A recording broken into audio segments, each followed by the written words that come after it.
નમસ્કાર. દિવસભરના તાજા સમાચારોમાં તમારું સ્વાગત છે. તમારી સાથે હું છું પિનલગીરી ગોસ્વામી. સમાચારો વિસ્તારથી જાણીએ એ પહેલા મહત્વના સમાચારો ઉપર એક નજર. મિત્રો, આજની વિડીયોમાં વાત થશે વરસાદ, ઠંડી અને હવે આવશે વાવાઝોડું. બ્લેકના વ્હાઇટ કરવામાં 5 કરોડમાં ચાવ થઈ ગયા છે. ત્યારે આગળ વાત થશે આઈપીએસને ભારે પડશે મહિલા વકીલ. શાકભાજીના ભાવ આસમાને, સામાન્ય લોકોની મુશ્કેલીમાં થયો છે વધારો.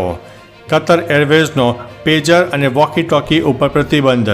ત્યારે આગળ વાત થશે ચોરને થાંભલે બાંધીને ખવડાવતો વિડીયો વાયરલ થયો છે. આગળ વાત થશે લગ્ન તોડવાના 46,000, થપ્પડના 4600 રૂપિયા. આગળ વાત થશે સીએમ પદના ઉમેદવાર તરીકે આતિશીએ લીધા છે શપથ. ત્યારે વાત થશે વડોદરામાં મહાનગરપાલિકાના કર્મચારીઓનો મોટો હોબાળો સામે આવ્યો છે.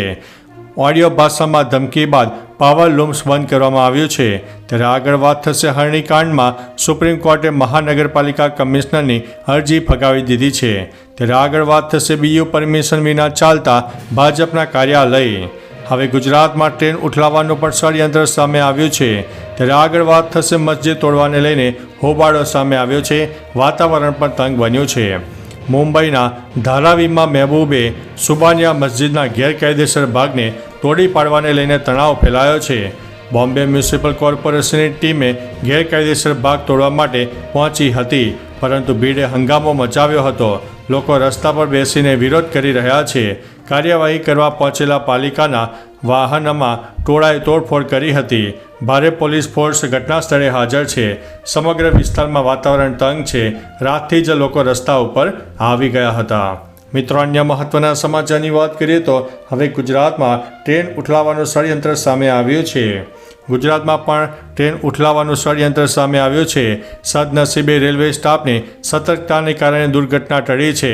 વડોદરા ડિવિઝનલ એ શનિવારે એક વિડીયો જાહેર કરીને જણાવ્યું છે કે કિમી રેલવે સ્ટેશન નજીક યુપી લાઇનરના ટ્રેક પરથી અજાણ્યા વ્યક્તિએ ફીસ પ્લેટ અને કેટલીક ચાવીઓ ખોલી નાખી હતી, જે ટ્રેક પર જ રાખી હતી. ત્યારબાદ ટ્રેનની અવરજવર બંધ કરી દેવામાં આવી છે. મિત્રો, અન્ય મહત્વના સમાચારની વાત કરીએ તો બીયુ પરમિશન વિના ચાલતા ભાજપના કાર્યાલય. ભાજપના પૂર્વ મંત્રી જવાહર ચાવડા ભાજપની પોલ ખોલી રહ્યા છે. હવે એવી વાત સામે આવી છે કે જૂનાગઢ જિલ્લા ભાજપ કાર્યાલયને 7 વર્ષ થવા છતાં બીયુ પરમિશન જ મળી નથી. ઉપરાંત બાંધકામમાં જરૂરી માર્જિન પણ નથી છોડાયું. બીજી તરફ માર્ચમાં પાટીલ દ્વારા ખુલ્લું મુકાયેલું જૂનાગઢ શહેર ભાજપ કાર્યાલય પણ બીયુ પરમિશન વિના ચાલી રહ્યું છે. મહાનગરપાલિકાએ અત્યાર સુધી કોઈ કાર્યવાહી ન કરતા અનેક સવાલો પણ ઊભા થયા છે. મિત્રો, અન્ય મહત્વના સમાચારની વાત કરીએ તો હરણીકાંડમાં સુપ્રીમ કોર્ટે મહાનગરપાલિકા કમિશનરની અરજી ફગાવી છે. વડોદરા હરણીકાંડ મુદ્દે મોટું અપડેટ સામે આવ્યું છે. સુપ્રીમ કોર્ટે તાત્કાલિક મહાનગરપાલિકા કમિશનર વિનોદ રાવની રાહત માટેની અરજી ફગાવી છે. ગુજરાત હાઈકોર્ટે હરણી બોટકાંડ મુદ્દે વિનોદ રાવને જવાબદાર ગણીને શિક્ષાત્મક કાર્યવાહી કરવાનો આદેશ આપ્યો છે, જેની સામે તેમણે સુપ્રીમમાં અરજી કરી હતી, જે રદ થઈ ગઈ છે. હાઈકોર્ટે કહ્યું છે કે તેઓ ફરજ બજાવણીના દોષિત છે. મિત્રો, અન્ય મહત્વના સમાચારની વાત કરીએ તો સુરતના સાયણ વિસ્તારમાં આવેલી અંજલિ ઇન્ડસ્ટ્રીયલમાં પાવર લૂમ્સ આવેલા છે, જ્યાં ભાવ વધારા માટે ઓડિયો ભાષામાં ધમકીભર્યા પોસ્ટર લગાવવામાં આવ્યા છે, જેના કારણે કારીગરો અને વેપારીઓમાં ભયનો માહોલ સર્જાયો છે. જેના પગલે છેલ્લા 4 દિવસથી 800 જેટલા પાવર લૂમ્સ બંધ છે. સમગ્ર વિસ્તારમાં શટડાઉનની સ્થિતિ છે, જેની 800 વેપારીઓ અને 50,000 કારીગરોને પણ અસર થઈ છે. મિત્રો, અન્ય મહત્વના સમાચારની વાત કરીએ તો વડોદરા મહાનગરપાલિકાના કર્મચારીઓએ ફરી એક વખત મોરચો માંડ્યો છે. મહાનગરપાલિકાના વિવિધ વિભાગમાં કામ કરતા કર્મચારીઓએ કાયમી કરવાની માગ સાથે મહાનગરપાલિકા ઓફિસે પહોંચ્યા હતા. ત્યારે સાંજે મહાનગરપાલિકા કમિશનર ઘરે જવા નીકળ્યા ત્યારે તેમની ગાડીનો ઘેરાવો કર્યો હતો અને તેમને નીચે ઉતાર્યા હતા. ત્યારબાદ તેમને આવેદન આપ્યું હતું. ગાડીને રસ્તો ન મળતા તેમને ચાલતા જવાની ફરજ પડી હતી. મિત્રો, અન્ય મહત્વના સમાચારની વાત કરીએ તો દેશની રાજધાની દિલ્હીને નવા મુખ્યમંત્રી મળ્યા છે. આપ નેતા આતિશીએ સીએમ તરીકે શપથ લીધા છે. અરવિંદ કેજરીવાલે સીએમ પદ પરથી રાજીનામું આપ્યા બાદ આતિશીને ધારાસભ્ય દળના નેતા તરીકે પસંદ કરવામાં આવ્યા હતા. કેજરીવાલે ખુદ આતિશીનું નામ સીએમ પદ માટે આગળ આપ્યું હતું. જોકે આતિશી કહે છે કે કેજરીવાલ સીએમ રહેશે, પરંતુ તે આગામી ચૂંટણી સુધી સીએમની ખુરશી પર બેસીને કેજરીવાલના નેતૃત્વમાં કામ કરશે. મિત્રો, અન્ય મહત્વના સમાચારની વાત કરીએ તો લગ્ન તોડવાના 46,000, થપ્પડના 4600 રૂપિયા. સ્પેનનો અર્નેસ્ટો નામનો વ્યક્તિ લગ્ન તોડવાનો બિઝનેસ કરે છે. લગ્ન તોડવા માટે 500 યુરો એટલે કે 46,000 રૂપિયા ચાર્જ કરે છે અને થપ્પડ મારવા માટે વધારાનો ચાર્જ લે છે. અર્નેસ્ટોએ તે છોકરીઓને મદદ કરવા માટે આ બિઝનેસ શરૂ કર્યો છે જે છેલ્લી ઘડીએ તેમના લગ્ન રદ કરવા માગે છે. તે થપ્પડ મારવા માટે દુલ્હનના પરિવાર પાસેથી વધારાના પૈસા લે છે. દરેક થપ્પડની કિંમત 50 યુરો એટલે કે અંદાજિત 4600 રૂપિયા થાય છે. મિત્રો, અન્ય મહત્વના સમાચારની વાત કરીએ તો ચોરને થાંભલે બાંધીને ખવડાવતો વિડીયો વાયરલ થયો છે. તેલંગાણાના એક ગામમાં ઘરોમાં ચોરી કરનાર ચોરને સ્થાનિક લોકોએ પકડીને ઢોર માર્યો બાદ થાંભલા સાથે બાંધી દીધો હતો. જોકે જ્યારે ચોરે કહ્યું કે તે ભૂખ્યો થયો છે ત્યારે સ્થાનિક લોકોએ તેને ખવડાવ્યો અને પછી તેને પોલીસને હવાલે કરી દીધો હતો.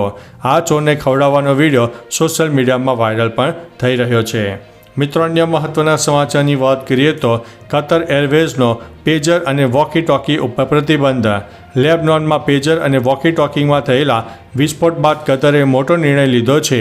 કતર એરવેઝે લેબનોનથી ઉડતા તમામ મુસાફરોને પેજર અને વોકી ટોકી લઈ જવા ઉપર પ્રતિબંધ મૂક્યો છે.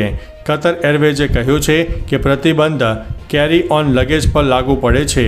લેબનોનના સિવિલ એવિએશન વિભાગની સૂચનાથી બેરૂતથી ઉડતા તમામ મુસાફરોને પેજર અને વોકી ટોકી લઈ જવા ઉપર પ્રતિબંધ મૂકવામાં આવ્યો છે.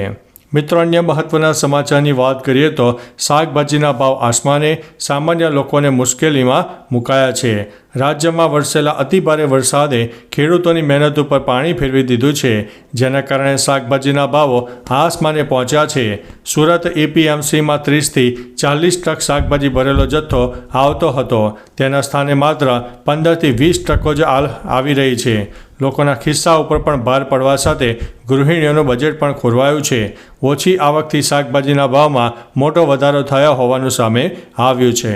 મિત્રો, અન્ય મહત્વના સમાચારની વાત કરીએ તો આઈપીએસને ભારે પડશે મહિલા વકીલ.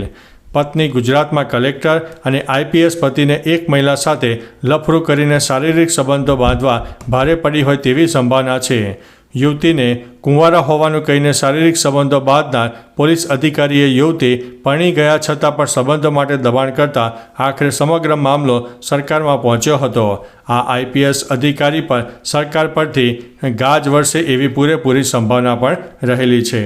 મિત્રો, અન્ય મહત્વના સમાચારની વાત કરીએ તો બ્લેકના વ્હાઇટ કરાવવામાં 5 કરોડમાં ચાવ. સુરત લુમ્સમાં એક કારખાનેદાર લૂંટાયો હોવાની ઘટના પ્રકાશમાં આવી છે, જેમાં વૃદ્ધ પોતાના બ્લેકના પૈસા વ્હાઇટ કરવા માટે વાતોમાં આવી ગયા હતા. ઘરેથી શ્રીકાંત અને શૈલેન્દ્ર નામના બંને વચેટિયાઓને કારમાં લઈને આ રૂપિયા આપવા માટે ગયા હતા. આ રૂપિયાની સામે વૃદ્ધને આરટીજીએસ મારફતે વ્હાઇટ એન્ટ્રી મળવાની હતી.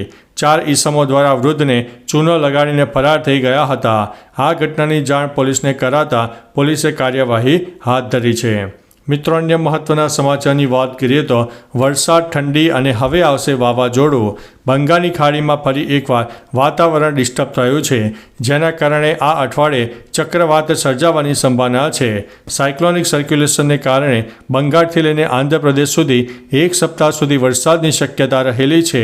અગાઉની 2 સિસ્ટમથી પણ વિપરીત, જેણે પૂર્વ અને ઉત્તરીય ભાગોમાં ચોમાસાના વરસાદને સક્રિય કર્યો હતો. સંભવિત સિસ્ટમ હવામાન પ્રવૃત્તિને મધ્ય ભાગોમાં લઈ જશે અને ચોમાસાની વાપસી સાથે હવે બંગાળના આકાશ ઉપર આફત પણ છવાયેલી રહેશે. તો ચાલો મિત્રો, ફરીથી દેશ અને દુનિયાના સુપરફાસ્ટ સમાચાર લઈને મળતા રહીશો. ત્યાં સુધી અમને રજા આપશો. નમસ્તે.